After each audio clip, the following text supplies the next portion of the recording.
All right. Are there any questions? Yeah.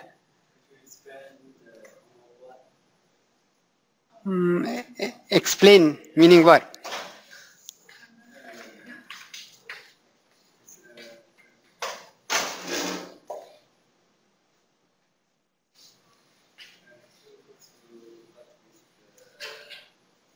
Could I go through what? I don't have the homework one with me here, right? But yeah. So what do you need explanation on that? Okay, I mean, I'm just a little bit surprised. You give us example. Right, yeah. And we're going to have some statistics. Yeah, you'll do the rank sum test, so. Yeah, try doing it because I already covered this in the class, right? I mean, Okay. yeah, if you have any problem, let me know. But I mean, yeah, there are numbers given here. You can arrange them in the ascending order of magnitude, do the rank sum test and all that stuff. Is it from the minute? Is it what? Minute. You also give us medical. Medical. Medical. Oh yeah. But there should be a file. Okay. Yeah, there is a .m file or mat file is there. I sent you 4 files. Right, you guys got the other files too, yeah. It's not that difficult because this homework the undergrads were doing, so I don't think it will be a problem because the undergrad students were doing that homework, so. Yeah, if you have problems, let me know, but I don't have the, the homework sheet here.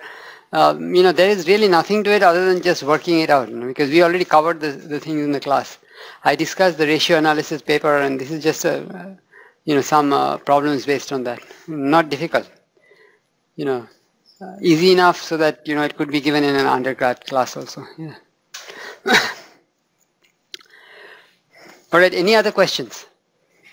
So today we are going to move on to the topic of classification, right? And in classification, what you're going to try to do is, remember we had that microarray slide, right? And we use the ratio analysis paper to come up with the confidence intervals, and at every spot we have a number 1, 0, -1, depending on whether red is more intense than green, right? Green is more intense than red, or both are about the same. Now the question is, if you observe many cancer samples, right, and you take that pattern, okay? Let's say you have 2 kinds of samples. One is diseased, right, that has cancer. The other one is normal, okay?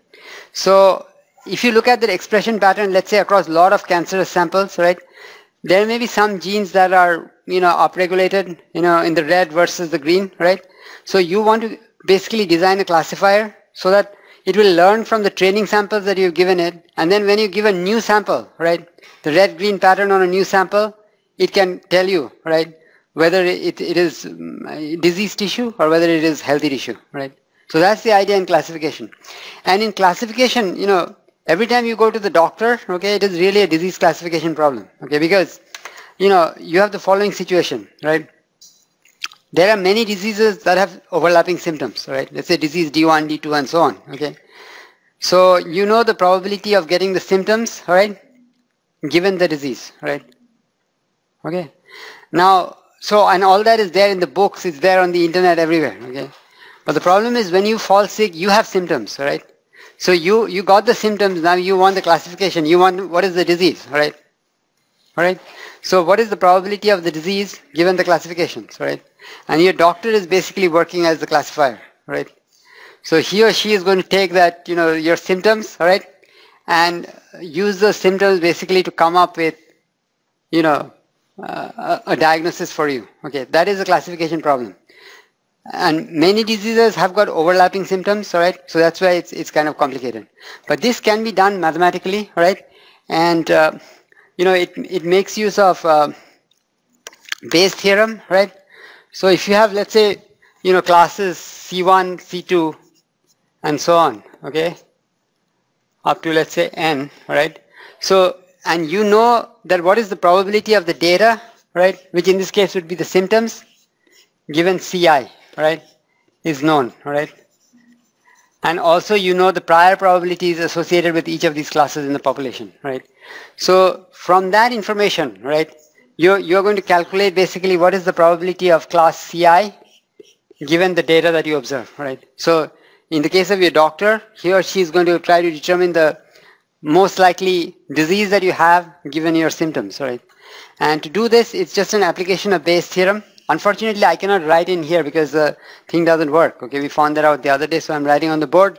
So probability of CI condition on D is basically the probability of CI intersection D, right, divided by the probability of D, right? Which,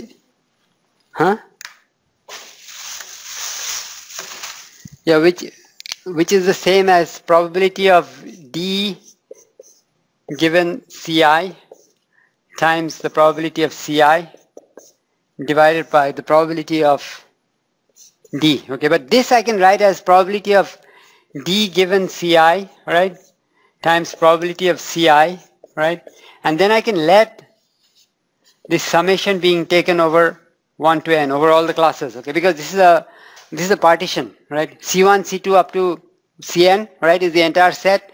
So I can write D as D intersection, right? And this is basic probability stuff, right? You guys have done that all the time, right? So using this formula, I can calculate the probability of the particular disease given the symptoms, right? And that is what is involved in classification. Now the only problem is that if somebody gave you, like I'll assign some homework problems, okay, there I will give you these probabilities, okay, then you can do the problem quite easily. But if somebody doesn't give you these probabilities, all right, you will have to estimate that from the samples, right? So that's the problem here. And the classification problem here is more complicated because in the case of a disease, all right, you probably have a few symptoms, right? Here, you have thousands of genes on the microarray, right? So potentially you could have like 10,000 possible features or 10,000 possible symptoms, okay? So how are you going to figure out from there which are the important symptoms, right? How are you going to, make the number of possible features manageable? Okay, that's another problem. Not only that, these probabilities you have to learn from the data, okay? And you have results that will tell you that if you observe many samples, right, you'll be able to come up with these probabilities, okay? And that's true for most of the diseases. But if you're going to do gene-based classification of cancer, right, potentially, there are thousands of genes on the microarray, right? But the number of samples that you need to learn the classifier or to train it is pretty small, right? Because unless somebody gets cancer, they don't go and voluntarily donate tissue, so that you can do classifier design, right? So that's the problem, right? And that's a challenge here, that things have to be carried out in the small sample scenario, right? Where the sample size is going to be small. All the asymptotic results and all that will not help at all, okay? So this is the brief introductory discussion about classification, and then we'll get into it. So any questions on that?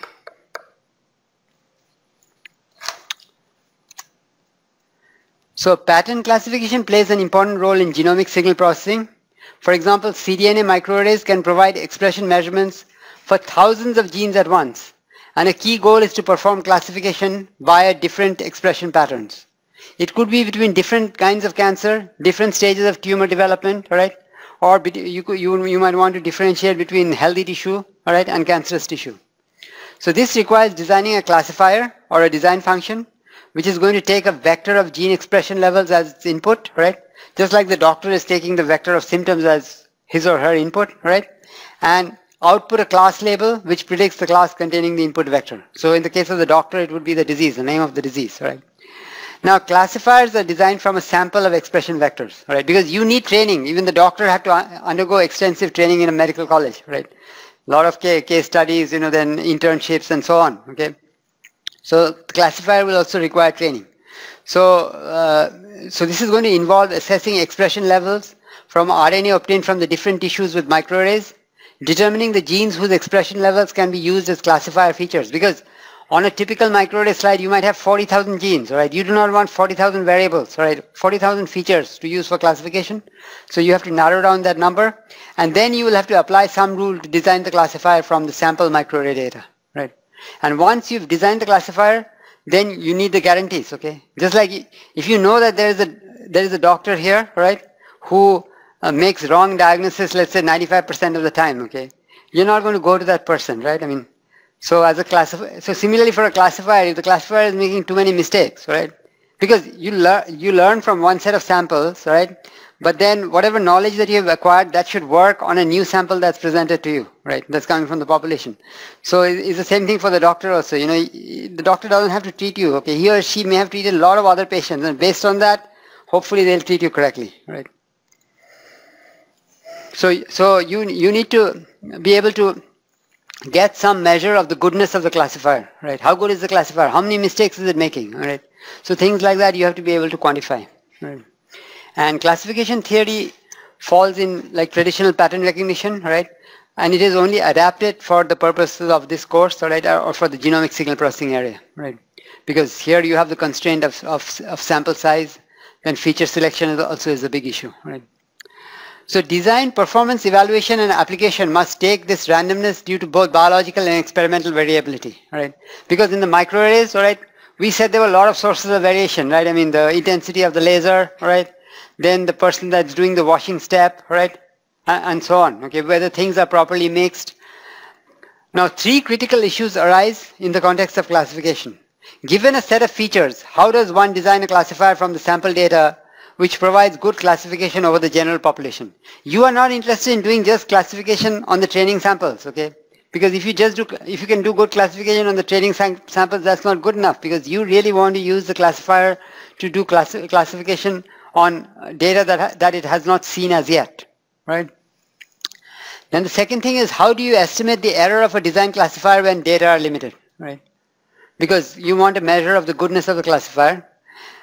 Then the third thing is, given a large set of potential features, such as the large number of expression levels provided by each microarray, right? How do you select a set of features as the input to the classifier, right? Because you don't want to design a classifier with, 40,000 genes, right? Now, small samples relative to the number of features are ubiquitous in genomic signal processing and impact all three issues. Because typically in the microarrays, you might have like maybe, even if you have 100 microarrays, you're lucky, right? But you might have, 20,000 genes, right? So that's not a large enough sample size. So that's a challenge. Now, classification involves the feature vector X, right?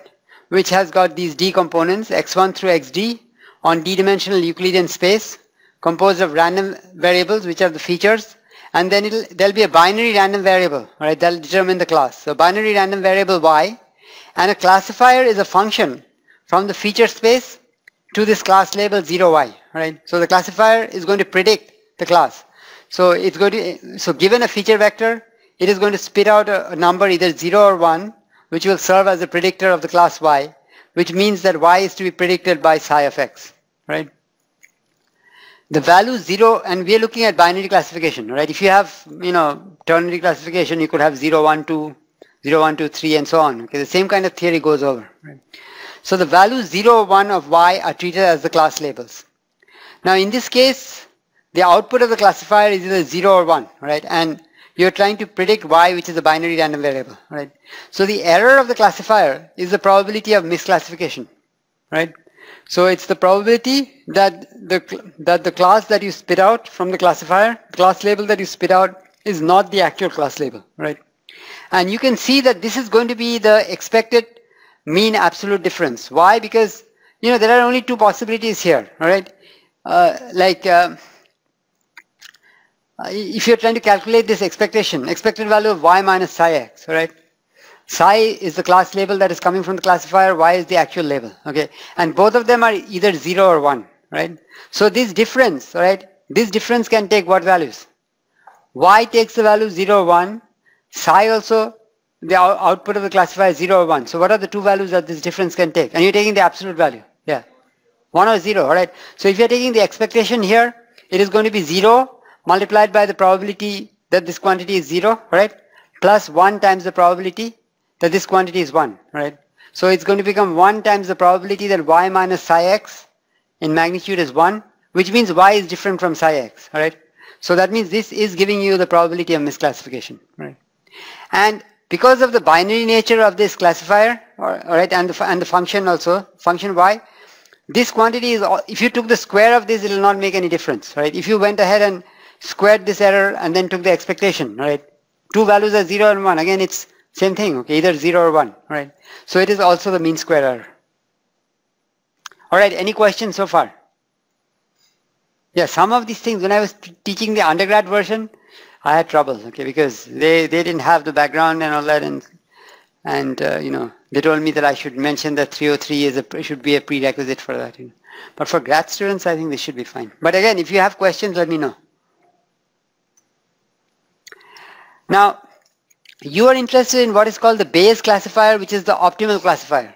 So an optimal classifier psi sub d is one having minimal error among all binary functions on RT, right? So that it is the minimal mean absolute error predictor of y, right? And psi d, the best classifier, and epsilon d, they are called the Bayes classifier and Bayes error respectively, right? Now, the classification accuracy and thus the error is going to depend on the probability distribution of the feature label pair x and y, right? How the labels are associated with those, how the class labels are associated with the different feature vectors, right? Now, we define a number of quantities. The posterior distribution for x is defined by eta x, which is basically the joint density of x and y, right, evaluated at 1, divided by the marginal density of x, right? So that is the posterior distribution of x, okay? So this is the probability, right, that y is 1 given x, right? Eta x gives the probability that y, the class label is 1 given x equal to little x, right? And this is obvious because the probability that y equal to 1 given x equal to x will be the ratio of their joint density, right, divided by the marginal density of x, okay? That's what you have here, right? So in this binary setting, eta x is also the conditional expectation of y given x, right? Why? Because, see, eta x is the probability y equal to 1 given x equal to x, right? Here, this is a binary setting, right? Y can be either 0 or 1, right? So if you are going to find the conditional expectation, it will be 0 multiplied by the probability that y equal to 0 given x, right? Plus 1 multiplied by the probability that y equal to 1 given x, right? And the probability that y equal to 1 given x is basically eta x. So this is also the conditional expectation of y given x. Everybody here familiar with conditional expectations? Okay, good. So there's nothing new in whatever I have talked about. Now, the error of an arbitrary classifier. So let's say you have a classifier psi of x, right? It is going to take the feature vector x. You apply psi to it, you get the class label, right? It will spit out a label 0 or 1. So the error of an arbitrary classifier can be expressed in this form, okay? Why is that, okay? Look, eta x times fx of x. What is this probability here?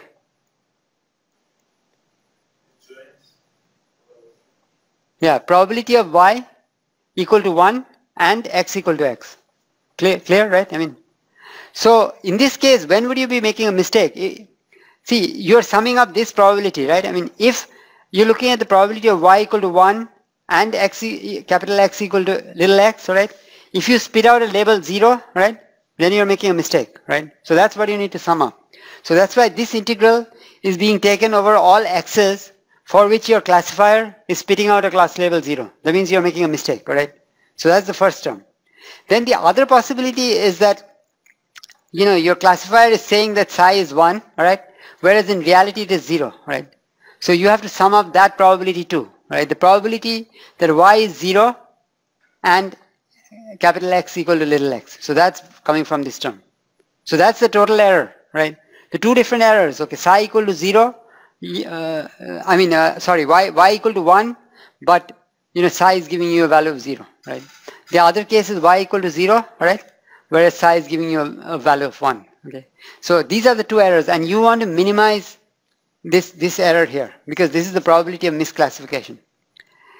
Now the class conditional probability of y given x is defined by probability of y equal to 1 conditioned on x, which is eta x, which we already defined before. So as a function of x, probability y equal to 1 conditioned on x is a random variable, right? That's true because you're conditioning on x, okay? So there's randomness with respect to x, right? So it's dependent on the marginal density of x. Now this quantity eta x, right, this is the probability, right? Probability y equal to 1 conditioned on x. So it's going to be a number between 0 and 1, right? So notice here you have eta x, here you have 1 minus eta x, right? So since eta x lies between 0 and 1, right, what do I have to do?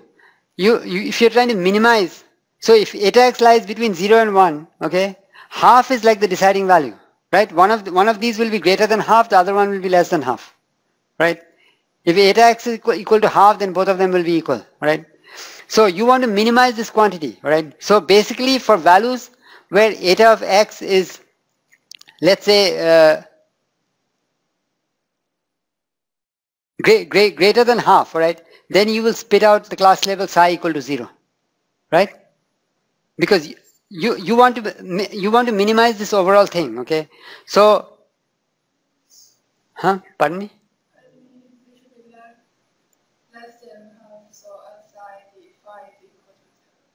Yeah, if eta x is less than equal to half, then you should give the class label should be 0, right?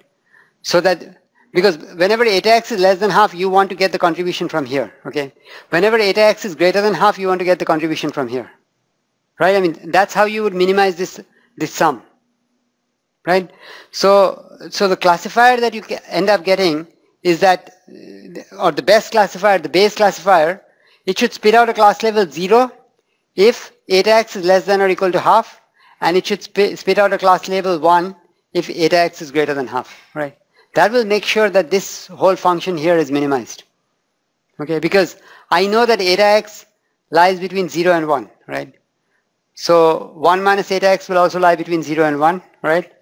Whenever this guy is smaller, okay, I want the corresponding x to come into this integral, right? Whenever eta x is less than half, right? Whenever 1 minus eta x is less than half, which means eta x is greater than half, right? I want the corresponding x to get into this integral, okay? So because of that, I will get this as my classifier. And this makes sense, okay, because it makes intuitive sense, because if the probability that y equal to 1 condition on x is less than or equal to half, right?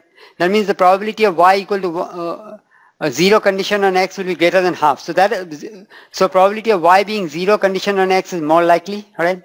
So I will make a declaration of 0, right? The classifier should say 0, and in the other case it should say 1. Okay. Any questions? Is that clear to everybody? Yes, sir. Go ahead. I don't get what do you want to do with this psi d? No, psi d is the best classifier, okay? It is the classifier, right? I'm choosing a particular psi, okay? Psi d is the best classifier. It is the classifier that is going to minimize this misclassification error probability, right?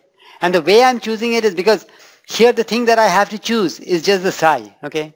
I'm going to choose the psi in such a way that all the values of x for which eta x is less than half, alright, they will come into this integral. And the way I can do that is by making sure that for all these values of x, psi x is 0. Okay. And here I want all the values of x for which eta x is greater than half, I want them to come into this integral, right? And the way I can do that is by choosing psi such that I'll get psi x equal to 1, right? For all the values of x over here, where this guy is smaller. 1 minus eta x is basically less than or equal to eta x. How we can choose this eta? Yes. We'll get to that, yeah. For now, let's assume that somebody is giving you the eta, okay? But the problem is you don't have the eta. We are getting to that in a few minutes, okay? But yeah, so here I'm assuming that I have the eta, okay? If I have the eta, then I can choose this as my base classifier, as the best possible classifier, which is going to minimize the probability of misclassification, right? All right. Yeah, we'll talk about how you're going to choose, yeah. That's the hard part, because, that's not given to you, okay? These probabilities are not given to you. That's what is going to make things difficult, okay? But before that, let's say you have chosen this optimal classifier, right, which is the base classifier. So now you can actually replace psi by psi d, right? And you can write down the formula for the error of the best classifier, okay, which is called the Bayes error. So if you just apply the classifier that we have designed, so it follows from the above two equation that the Bayes error is given by because this is going to be the set of all x. See, psi d of x equal to 0, right, is the set of all x where eta x is less than or equal to half, right? So this thing I can replace by the set of all x's such that eta x is less than or equal to half. This one I can replace by the set of all x's such that eta x is greater than half, right? So, and that will give me the the expression, the integral expression for the Bayes error. So it follows from the above two equations that the Bayes error is given by this expression. Okay. Now the problem with the Bayes classifier is that we typically do not know the class conditional probabilities. That's what you were talking about, right? And therefore we must design a classifier from sample data, right? An obvious approach would be to go and estimate the conditional probabilities from data, but often we do not have sufficient data to obtain good estimates, right? And moreover, good classifiers can also be obtained even when we lack sufficient data for carrying out density estimation, right? So let's see how we do all of those things. So next we will talk about, designing a classifier based on sample data, right? Because if somebody came and gave you those probabilities, it's just like this disease, okay? Somebody came and gave you these numbers, it's very easy to work out a textbook example. That's what you're going to do in those homeworks that I will assign, okay? It's a textbook example, but in the real world, that information is not there, okay? So you have to build that up from samples that you see. So design of a classifier psi sub n. Now the classifier is a function of the sample size n, right? From a random sample Sn of points like this, okay? Feature label pairs, right? x1, y1. x1 is the feature vector, y1 is the corresponding label. x2, y2, and so on, okay? So if it's cancer versus normal tissue, okay? So there will be two labels, maybe 0 is cancer and 1 is normal, okay? So corresponding to each feature vector, you will going to know whether if it's training data, you will know whether it's normal or it's cancerous, right? So design of a classifier from a random sample of vector Sn of vector label pairs drawn from the feature label distribution requires a classification rule that operates on random samples to yield a classifier. A classification rule is a mapping psi sub n which basically takes in the feature vector, the d-dimensional feature vector, right, times cross product with the class label. So the feature vector class label, right, and it is going to spit out f. So it's going to spit out this function, right, that'll give you a function f where f is the family of 0, 1 valued functions on RT. Okay, because you are looking over binary classes, it can be others, okay. So you want a function that is going to map it's going to map feature vector, right, and class label, right. So you're observing these samples. So based on these samples, now you got your classifier, right. It is a function of the sample size psi n, okay. And so now if you're given a new sample, right, so given a sample, we obtain a design classifier, which is obtained basically by operating this classifier or this classification rule on the sample that's given to you, the feature label pair that's given to you, right? Now the Bayes error epsilon d, which is the minimum error, which is the error of the best classifier, is estimated by the error epsilon n of the classifier that you have designed based on the sample, right? So there is a design cost associated with this, which is epsilon n minus epsilon d, because epsilon d is the error of the best classifier. If you just based it on some samples, right, your error will be larger, right? So there will be some design cost, okay, because I don't have all those probabilities. I have to estimate stuff from the samples that I get, right? So epsilon n and delta n will be sample dependent random variables, and the design cost is the difference between epsilon n, right, that is the error of the classifier that is designed, and the Bayes classifier. So epsilon n minus epsilon d.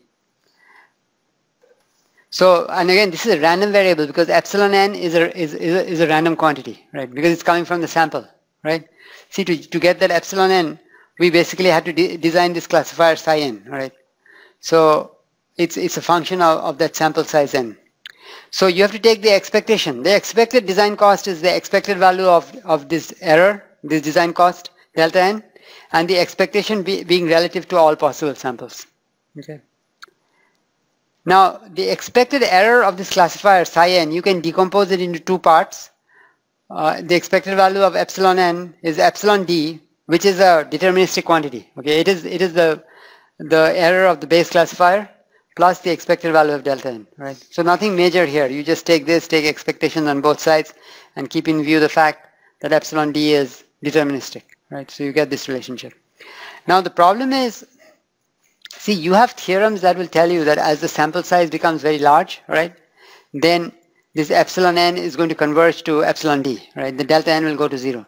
But those asymptotic results don't apply here, okay? And the fix around that is, see, the Bayes classifier does not make any assumptions about the structure of the classifier. Is it going to be a linear classifier? Is it going to be nonlinear? Okay. Bayes is the best over all possible classifiers. All right. So if you go and impose some restrictions, like let's say you're going to design only linear classifiers, all right, then you need a lot fewer parameters, and the design of the classifier will require a lot fewer training samples. Okay.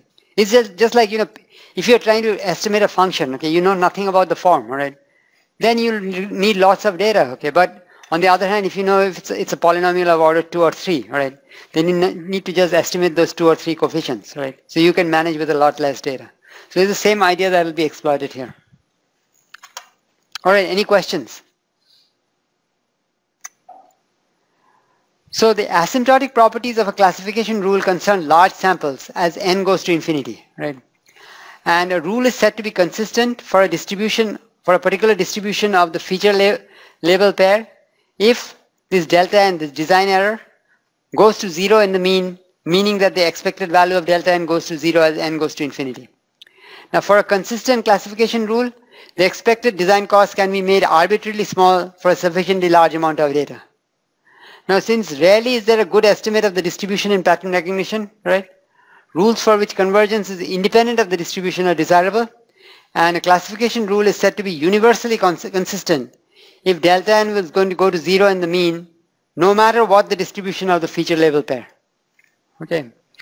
Now universal consistency is useful for large samples because as n goes to infinity, the design error goes to 0, right? But it has got very little utility for small samples. And in genomic signal processing, in cancer classification, we are typically dealing with small samples, right? So we don't have much use for these kind of asymptotic results. Now, in this chapter, we are going to discuss a few well-known and well-studied classification rules, our intent being to use them to illustrate methodology and issues, right? Now, again, I mean, there is a course in pattern recognition that is taught in the spring semester, right, in this department. So if you're interested, you can take that course, okay? There you'll worry about the deeper math questions and things like that, okay? Here, it's more like hand-waving and, you know, I'm going to try to give you the big picture because, you know, that's not my area of specialization. And if I'm not mistaken, there's probably a course in computer science also that deals with pattern recognition, you know. So yeah, have you taken that or no? Yeah, so similar course is given in information storage and retrieval. I see. All the Okay. So yeah, those courses are there, you know, and at least, you know, if you've taken that course, that's fine. If not, you can take it. If you took that course, at least you can see that it's being applied in right now in a hot area, okay? So, I mean, everybody wants to work in hot areas, you know, so this is traditional stuff that is showing up in hot areas, okay? Like you have big data and all these things, okay? So,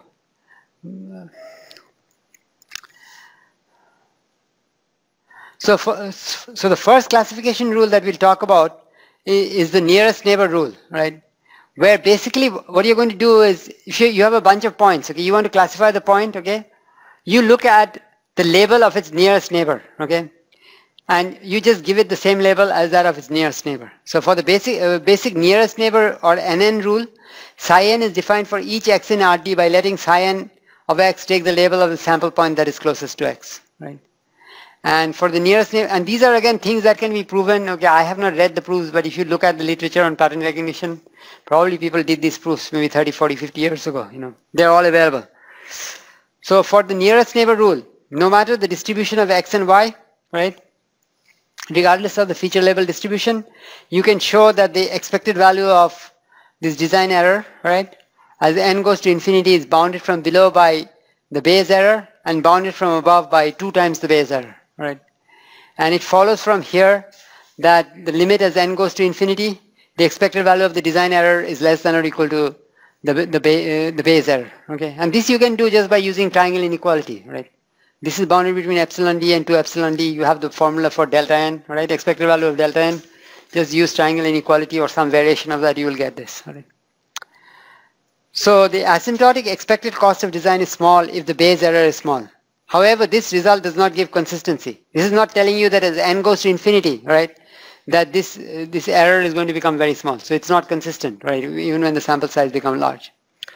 Now, more generally, so instead of the nearest neighbor rule, if you take the k nearest neighbor rule, that means you will consider the k nearest neighbors, right, to the point that you're looking at, and you will give it the label of the majority, right? So you'll take an odd number of neighbors. So more generally for the k nearest neighbor rule, k odd, okay, odd so that you can get a majority, right? I mean, if it's even, it's going to be a tie, right? So you have to break the tie. So you take an odd number k. The k points closest to x are selected, and psi n of x, the class label, is defined to be 0 or 1 according to whatever is the majority among the labels of these points, right? Among these k nearest neighbors. If k is equal to 1, then you get back the nearest neighbor rule, right? And for obvious reasons, we will not consider even k, because if you have even k, you have to break ties, okay? Or you may have to break ties. Right? Now the limit of the expected value of this design error, right, epsilon n, as n goes to infinity, can be expressed analytically and various upper bounds exist, right? And again, if you're hungry for some exercise in mathematics, you can go and look at the literature, try doing those proofs and things like that, okay? Or maybe, who knows, in the pattern recognition course, maybe they might force you to do these things, all right? I don't know, I have not sat in through that class, but it is offered in the spring. Right? So in particular, one bound is that as n goes to infinity, the expected value of the design error is bounded by this, where k is basically the number of nearest neighbors you're considering, so k e to the power of -12. So this still doesn't give you consistency, right? It doesn't tell you that as n goes to infinity, expected value of delta n goes to 0, right? But it does show that the design cost can get arbitrarily small for sufficiently large k as n goes to infinity, right? So if you have many neighbors, all right, if you're using many nearest neighbor rule, right, you will do better than just using like the nearest neighbor rule or the 3 nearest neighbor rule, right? As you increase the number of neighbors, you probably will do better. And that also makes intuitive sense, right? I mean, you're looking at more people before trying to copy, you're going to do a better job, assuming that all the people that you're copying from are not generating garbage, right? So the k nearest neighbor rule is universally consistent if k goes to infinity and k over n goes to 0 as n goes to infinity, right? And again, I mean, you can make out from the flavor of these statements that these are basically math results, all right? You could look at books or papers on pattern recognition, these things are worked out, right? Now a classification rule can yield a classifier which makes very few or no errors on the sample data on which it is designed, but performs poorly on the distribution as a whole and therefore on new data to which it is applied. And this situation is made worse by complex classifiers in small samples, right? Because again, I mean, in the genomic signal processing domain, you are stuck with small samples, right? And on top of that, if you design classifiers which are complex, you have trouble, right? Now, if the sample size is dictated by experimental conditions such as cost or the availability of patient RNA for expression microarrays, right? So the sample size will be small in the genomic signal processing applications. Then the only thing you have control over is the complexity of the classifier, right? This design function that you're going to use, okay? You have control over how complex or how simple you're going to keep it. So the situation that we are concerned with is typically referred to as overfitting, right? The basic point is that a classification rule should not cut up the feature space in a manner too complex for the amount of sample data available, right? If you have very little data and you did overfitting, then, when you get new data, you're not going to do as good a job, right? So the problem is not necessarily mitigated by applying an error estimation rule to the design classifier to see if it actually performs well. Because when there is only a small amount of data available, the error estimation rules are also very imprecise. And the imprecision tends to be worse for complex classification rules. Hence, a low error estimate is not sufficient to fully overcome our expectation of a large design error when using a complex classifier with a small data set. So if you have a small data set, you should never use a complex classifier. Like, you should never use a neural network if you don't have enough data to train it, okay? Because that is a complex classifier. Now, overfitting is illustrated in the following figure, right? See, here you have a bunch of points, right, that you're trying to classify. And these are coming from circular class conditional, Gaussian class conditional distributions, right? One is here, right? The base classifier is this vertical line, okay? There's a straight line that will separate them, okay? But let's say you don't know that. So in each of these, that base classifier is shown. So if you're going with 30 samples in the two upper figures, all right, and you design a classifier using, I think, the 3 nearest neighbor rule, all right, you come up with this decision boundary that is shown here. Okay, you can see that because of the small sample size, all right, you have a pretty large error because the optimal boundary is this one. Okay, but you came up with this, right? Same thing here, right? You switch from one sample to another. Now this one is fitting this data. This is overfitting here. This is also overfitting this new data, right? On the other hand, if you have a much larger sample size, you use the same method, right? You got a pretty good approximation, right? I mean, to this line, it's only jutting out a little bit, right? You're doing a lot better. Not only that, when you change the data, you flip the data, you're pretty close, right? It's not like it's from here, it suddenly come here, right? Do you see that? I mean, so, you know, if the sample size is large, right, then if you have complex classifiers, you're okay, right? But if the sample size is small, you have this danger of overfitting. So overfitting is illustrated in the figure that I just showed you, in which the 3 nearest neighbor rule is applied to 2 equal variance circular Gaussian class conditional distribution. Parts A and B show the 3 nearest neighbor classifier for 2 30-point samples, and parts C and D show the 3 nearest neighbor classifier for the 2 90-point samples. All right. Note the greater overfitting of the data for the 30-point samples, in particular the greater difference in the 2 30-point design classifiers as compared to the difference between the 2 90-point classifiers, and the fact that the latter, that means the one on the larger sample size, the closer they are to the base classifier given by the vertical line. Okay, all that is shown in that figure that we put up a moment ago. So in genomic signal processing, we are stuck with small samples. Okay, so we cannot design complex classifiers because we will have this overfitting problem. Right? It might do well on the training data, but when you give new data for classification, it will do a bad job. Right? So to mitigate this need for large data requirement, we need to use constraint classification rules. Okay, let's not look over all classifiers. Let's give some structure to the classifier. So constraining classifier design means restricting the functions from which a classifier can be chosen to some class C. This leads to trying to find an optimal constraint classifier. So now we are going to look over the optimal over a smaller class. It will make our job easier, but then we have sacrificed some performance because now we are not looking at, we're not trying to approximate the best possible classifier. Right? So let's find an optimal constraint classifier psi C belonging to that class having error epsilon C. Now constraining the classifier can reduce the expected design error, but at the cost of increasing the error of the best possible classifier, right? Because see, the design error will go down because it's a constraint classifier. So it has probably less variables, less parameters, whatever, so I can design it more easily, right? So my design error will be smaller. But in order to go from the base classifier to this constraint classifier, I have sacrificed some performance because now I'm looking at the best one in a smaller class, right? So since the optimization in this class C is over a subclass of classifiers, the error epsilon C of psi C of the constraint classifier, the error epsilon C of the best constraint classifier will typically exceed the base error unless the base classifier happens to be in that class C, right? And this cost of constraint or cost of approximation, we are denoting by delta C. This has nothing to do with the sample size, even before I add one sample, okay? Because I have restricted the structure of the classifier, that is increasing my error, okay? So this is the cost of constraint is given by epsilon sub C minus epsilon D. So this is going to be larger than the base error. The difference is the cost of introducing that constraint. Now a classification rule. Right, so now we are designing constraint classifiers. So a classification rule yields a classifier psi NC. Okay, that means it's a classifier that is designed based on samples, all right, from that constraint class with error epsilon of NC, and this error epsilon NC is going to be greater than or equal to epsilon C. All right, that is the error of the constraint class, the best constraint classifier. So epsilon NC will be greater because you're now learning things from samples, all right?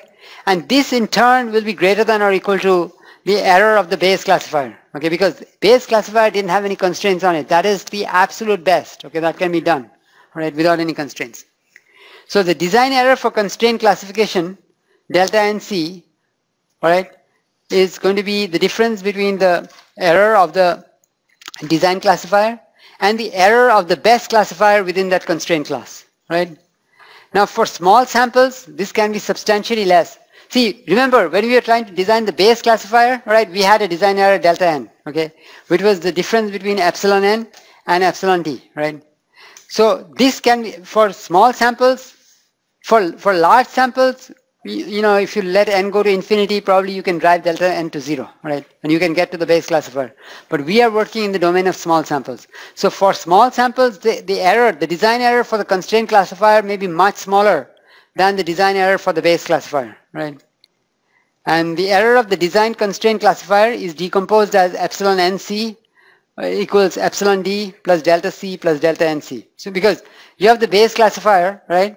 There will be some error because you put in the constraint, right? And then on top of that, there will be some error because of the design, right? So you can break it up like this. And the expected error of the design classifier from this class C can be decomposed as you take the expectation. So epsilon d is a deterministic quantity. And then you have delta C, right? Again, the deterministic quantity because that is the error cost of approximation, right? Nothing random about it.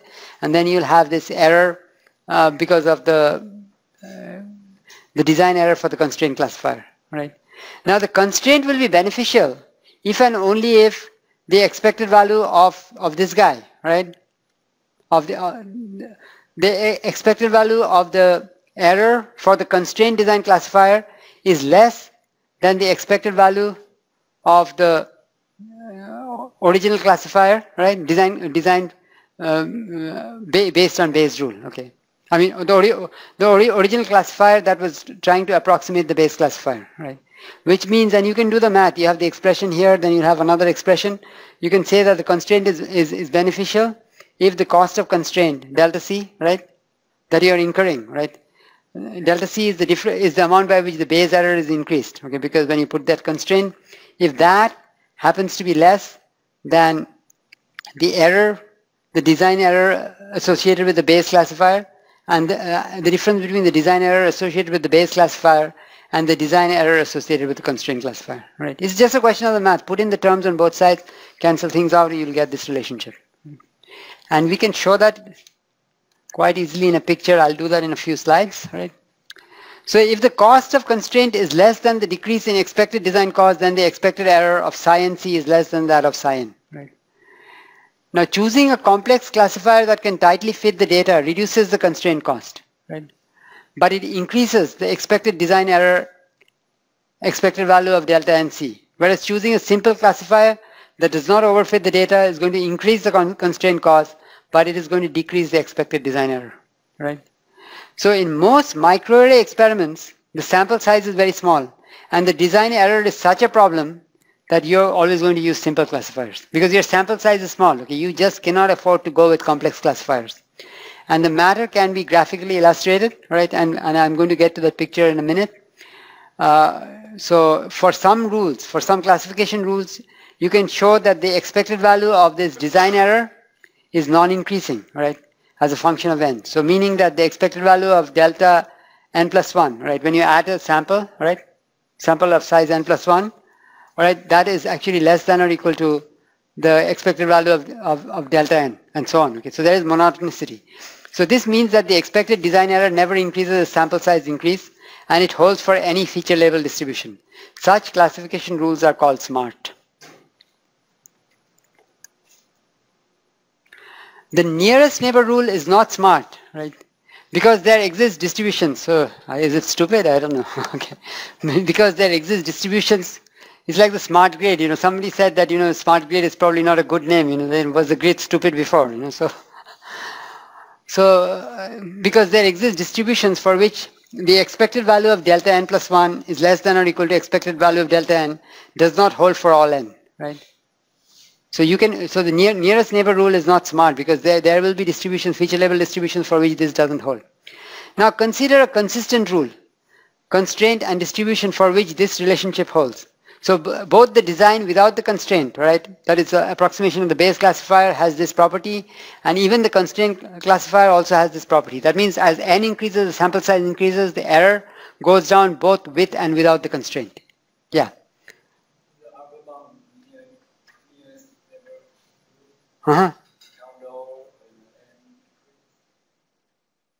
No, it does not. Yeah, that's what it is saying. It may be for some distributions, but not across all distributions. Because if it is going to be smart, all right, if you look at the previous slide, if it is going to be smart, all right, It has to hold for any feature level distribution, right? Can increase, yeah. But k is 1. This is nearest neighbor. Was this k nearest or was it nearest neighbor? This is nearest neighbor. So k is 1 here. Yeah, k. This is nearest neighbor, not k nearest neighbor. So k is 1 here. Anyway, so let me show you the picture because the picture will tell the whole story. All right. So here we are assuming that we have, smart rules. Okay. So the error, the expected value of the error. So this is the base classifier, right? Epsilon d. This is the minimum error. It doesn't depend on the sample size, right? It is the lowest possible error. This is the error of the best classifier. Now you try to approximate this, right? Using some samples, right? You're trying to learn that, and you calculate the error, right? The design error, and this design error actually goes down monotonically as the sample size increases. In the limit, this error will match up with the base error. Okay. Now the other scenario is where you have constrained the classifier. So upfront, even before you took any samples, right, you've already lost out something. So the error of the constrained classifier, the best constrained classifier, is shown by the dashed line here. Now you go ahead and design the constrained classifier using samples, right? So there's a design error associated with the constrained classifier, because of which the expected error will look like this, right? Again, it asymptotically is going to approach epsilon c, right? Now, if you are in this region, okay, until you hit this point, okay, then the error of the constrained classifier is lower than the error of the unconstrained classifier. So in this case, you will, if you are operating if your sample size is in this region, right, to the left of this intersection point, then use the constraint. The constraint is beneficial, right? If you are to the right of this point, then here you can see that the base thing is becoming smaller than the other one, right? The design error associated with the base classifier. So here you would not use, the constraint would be detrimental if the sample size was large. And both these rules are smart. That's why you're able to show them as monotonically decreasing like this. Okay. So if n is sufficiently large, then expected value, this is what I showed in the figure. If n is sufficiently small, then this one of the expectations is greater than the other. The point n0 at which the decreasing lines cross is the cutoff. For n greater than n0, the constraint is detrimental. For n less than n0, it is beneficial, right? And if n is less than n0, then the advantage of the constraint is the difference between the decreasing solid lines, okay? So the benefit from the constraint is basically this, right? This stuff here, difference between expected value of epsilon n and expected value of epsilon n c, depending on where the sample size is, the difference between these two lines. Okay, so I will stop here for today. All right, next time I'm going to discuss a few different methods, all right, that are commonly used for classification, right, like linear discriminant analysis and so on, right? And if you take a course on pattern recognition, they will cover those things in a lot more detail, So I just want to build up some working knowledge here. Okay. Okay, let's stop for today.